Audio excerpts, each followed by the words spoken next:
ඊළඟ ඉතින් මේ කවුරුත් දන්න ප්‍රසිද්ධ වංචාව ඇවන්ගාඩ් ගනුදෙනුව. මේකෙදී ප්‍රධාන එක තමයි මට ෆයිල් එක කියවන්න ඕන සමහර මේක ගත්තොත් මෙහෙමයි. මේ ආදායමෙන් 25ක් ආණ්ඩුවට දෙන්න එකඟ වෙනවා. ඒ කියන්නේ බිස්නස් එක පටන් ගත්තේ නාවික හමුදාවෙන්. බිස්නස් එක ඇවන්ගාඩ් එකට පවරනවා. ඊට පස්සේ ආදායමෙන් 25ක් දෙන්න එකඟ වෙනවා.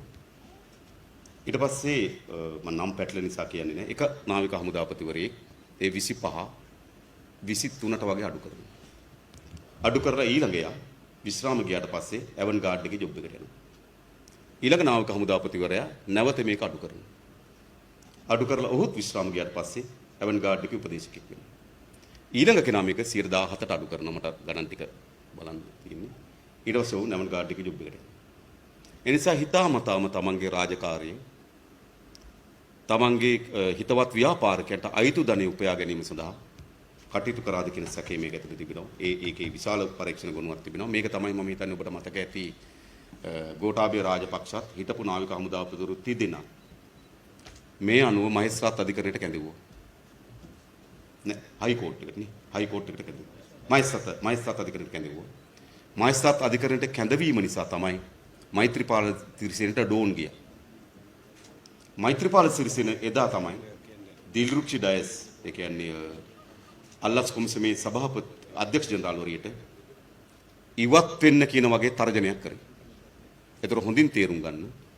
පරීක්ෂණ කරන ආයතන පරීක්ෂණ කරලා ඔවුන් මහේස්ත්‍රාත් අධිකරණ හමුවට පැමුණුවට පස්සේ ජනාධිපතිවරයා කෝප වෙනවා. ජනාධිපතිවරයා කෝප වෙලා එම පරීක්ෂණ කරපු නිලධාරීන්ට ගෙදර යන්න කියනවා. මේක තමයි දිල්රුක්ෂි ඩයස් ගෙදර යන්න හේතු වෙච්ච පරීක්ෂණය. එනිසා අපිට හරි පැහැදිලි මේ ඔක්කොගෙන් පෙන්වු කරන්නේ මොකද්ද? මම කලින් කිව්වේ ඒකයි. මේ දූෂිතයන් මේගොල්ලෝ ආරක්ෂා කරා.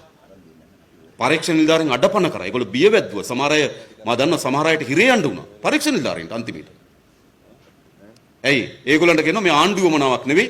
මේ සානිගී වමනාවක් නෙවෙයි. මේවයි මේ ඕනේ. මේ ආණ්ඩුව වමනාවක් නෙවෙයි සානිගී වමනාවක් කරන්නේ. ඒ නිසා සානීරේ දාන්න ඕනේ. එහෙමයි මේවා සිද්ධ වුනේ. ඒ නිසා අපේ රටේ වැදගත් පර්යේෂණ නිලධාරීන් විශේෂම නීතිපති දෙපාර්තමේන්තුව තාමත් වැදගත්. කාර්යසූල නිලධාරීන් ගණනාවක් අකර්මණී බවට පත් කරා. මට මතකයි ජනක බණ්ඩාර කියන අධිනීතිඥවරයා නේද? ඔහුව කැඳෙව්වා අර පිස්සු කොමිසමට. ඒ කියන්නේ ඔබ හිතන්නේ. ඔහු තමයි මේ නඩුවල අධිකරණයේදී පැමිණිලි පාර්ශ්වයෙන් පෙනී හිටින්නේ. පැමිණිලි පාර්ශ්වයෙන් පෙනී හිටින ජනක බණ්ඩාර අධිනීතිඥතුමා නීතිපති දෙපාර්තමේන්තුවේ ජ්‍යෙෂ්ඨ අධිනීතිඥතුමා එතුමා කැඳෙව්වා පිස්සු කොමිසමේ විත්ති කූඩුවට. ඒ වෙලාව මොන වුණත් අපි නීතිපතිතුමාට ස්තුතිවන්ත වෙන්න ඕනේ. එතුමා යව්වේ නැහැ. ඒක නා පිස්සුවන්ත. එතුමාගේ වෙන මොනවද තිබ්බත්. දප්පුලි ඉවරයි. හරිද? මෙහෙමයි. ඒ නිසා මේ ආණ්ඩු කටයුතු කරේ වංචනිකයන් දඬුවම් දෙන්නේ නෙවෙයි. වංචා කරන ලද දේපල හොයා ගැනීම සඳහා ඒවට නඩු පැවරීම සඳහා කාර්යක්ෂම කටයුතු කරන ලද නිලධාරීන් දණ්ඩනයට හයි කරා. මෙන්න මේ ෆයිල් එකත් ඒ වගේ එකක්. දිල්ලුක්සිලාට ගෙදර යන්න උනේ මේ ෆයිල් එක නිසා. ඊළඟ තව කවුරු හරි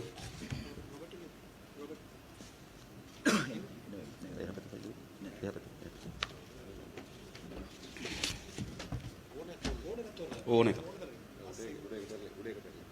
උඩේක වැටි එකක්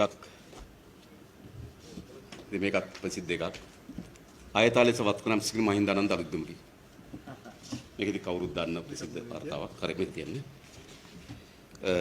මේක විශේෂයෙන් ගත්තොත් ඔයගොල්ලෝ දන්නවා මේකේ තියෙනවා සම්පූර්ණ නඩු වාර්තාව ඒ කියන්නේ බිරිඳගෙන් වෙන්වීම සඳහා ඒක පෞද්ගලික කරුණක් ඒක අපිට අදාළ නැහැ. අපිට කමක් නැහැ නේද? එම නඩුවක් තියෙනවා. මොකක් හරි හේතුවකට නඩුවක් තියෙනවා. ඒ නඩුවට අනුව මහින්දානන්දගේ වත්කම් සහ දේපල පිළිබඳ වාර්තාවක් අධිකරණයට ඉදිරිපත් කරා. මේ අධිකරණයට ඉදිරිපත් කරපු වාර්තාවේ සම්පූර්ණතේ විතරක් නෙවෙයි මතක තබා ගන්න. මේකේ තියෙන සිංගප්පූරු account දෙකක විස්තර. HSBC සාඛාව සිංගප්පූරුවේ තියෙන. ඒකේ ඩොලර් ලක්ෂ 5කට 5,23,000ක මුදලක් ඩොලර් වලින් තැන්පත් වෙලා තිබෙනවා සිංගප්පූරු මහින්දානන්දගේ account එකේ. ඒකට මේවා පරීක්ෂණ කරන්න ඕනේ ඒවා. කොහොමද ඩොලර් උපයාගත්තේ නේද? ඒ වගේම මේකේ තියෙනවා කටුනායක කඩ දෙකක් උහුරු තිබෙන බව. Duty free. ඒ කඩ උපයාගත්තේ කොහොමද? ඒක රටේ ජනතාව දැනගන්න ඕනේ. මොකද නේද? අපි කාටවත් නේ ඔයගොල්ලෝ කාටවත් එයාපෝට් එකේ කඩ එහෙම ගන්න පුළුවන්. ඉතින් එහෙම කඩගත්තු ඒවා තියෙනවා. මේක සම්පූර්ණ නාවල ඉඩම් පිළිබඳ තියෙනවා, නාවල පිටි ඉඩම් පිළිබඳ තියෙනවා, මහනුවර ඉඩම් පිළිබඳ තියෙනවා. මේ සම්පූර්ණ ඔහුගේ දේපල වත්කම් පිළිබඳ වාර්තාව තමයි මේකේ තිබෙන්නේ.